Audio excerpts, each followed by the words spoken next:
Welcome to BCTD Now, your union construction news video for the week of January 30th, 2012.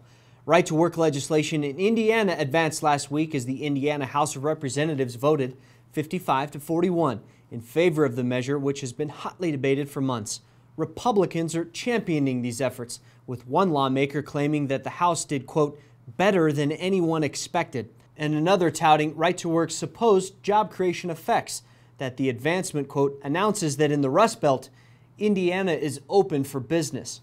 Indiana's building trades unions and their signatory contractors are deeply disappointed by this news, as are all building trades unions across America.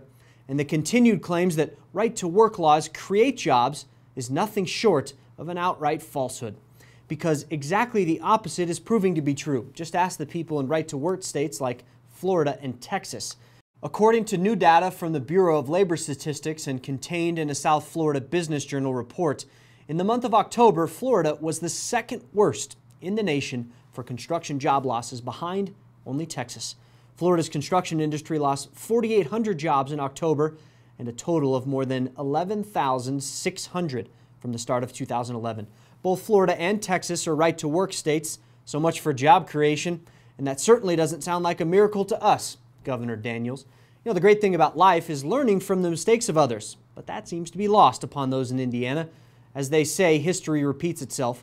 The building trades has this to say to lawmakers in Indiana and to Governor Mitch Daniels. Just like Wisconsin, America's middle class is strong and mighty. Time will undoubtedly prove that right to work doesn't work, period.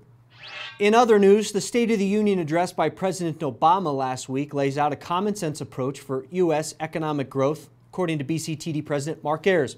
In a statement released in response to President Obama's address, President Ayers is quoted as saying, "The President laid out a balanced approach for Congress that will continue investments here at home that address our energy, commercial, and educational needs." He went on to say that we commend the President and agree that this is a make-or-break moment for the American middle class and those who are striving to reach it.